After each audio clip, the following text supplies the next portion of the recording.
আগে তো মানে মানে পুলিশে বিশেষ করে ট্রাফিকে মেয়েরা কাজ করতো না, ট্রাফিকে শুধু পুরুষরাই কাজ করতো। তারপরে 15 সালে প্রথম শুরু হলো যে মেয়েরাও আমরাও আসার সুযোগ পেলাম, আমরাই প্রথম ব্যাচ। তো তারপরে এটা চ্যালেঞ্জিং পেশা, অনেক চ্যালেঞ্জ। তারপর মানুষের নেওয়া মানে গ্রহণ করা যে মেয়েরা রাস্তায় থাকবে আর রাস্তায় কাজ করা, তারপর সিনিয়রদের সহযোগিতা এবং হচ্ছে সব স্যারদের সহযোগিতায় আমরা আসলে রাস্তায় কাজ করি, স্বাচ্ছন্দ্যভাবেই করি এখন। এখন তো সহনশীল হয়ে গেছে সব দিক থেকে। তারপরে হচ্ছে যে রাস্তায় কাজ করব, আমি তো মানুষ হিসেবে কাজ করছি, নারী পুরুষ সেটা না।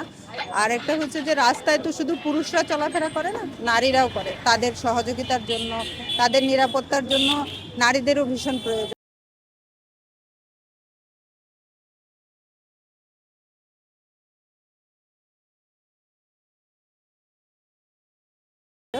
সেক্ষেত্রে আমি মনে করি যে নারীরা চাইলে বা মেয়েরা চাইলেই এই পেশায় আসতে পারে।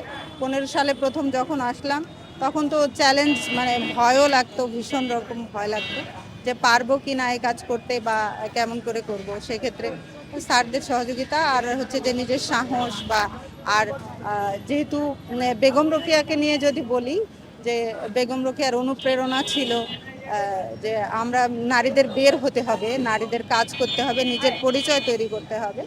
সেক্ষেত্রে বেগম রোকেয়ার অনুপ্রেরণা চলমান ছিল, মনের মধ্যেও ছিল এবং এটা যুগে যুগে চলে আসবে মেয়েদের মধ্যে, নারীদের মধ্যে। নারীরা কাজ করার ক্ষেত্রে অবশ্যই বেগম রোকেয়ার অনুপ্রেরণায় কাজ করবে বা ঘর থেকে বের হবে, কাজ করতে হবে, নিজের পরিচয় তৈরি করতে হবে, নিজের সাহসে নিজের শক্তিতে এগিয়ে যেতে হবে। রংপুরে কাজ করছি, বেশি দিন হয় নাই, ঢাকাতেই ছিলাম, রংপুরে আসছি এখন। হচ্ছে রংপুরের বেগম রোকেয়া উত্তরবঙ্গের উত্তরবঙ্গের পিছিয়ে পড়া নারীদেরকে বের করে নিয়ে আসা, তার মধ্যে বেগম রোকেয়ার সুনাম বা উনি হচ্ছে নিজের একটা পরিচয় তৈরি করে বিশ্বের কাছে, উনি নিজের পরিচয় তৈরি করতে।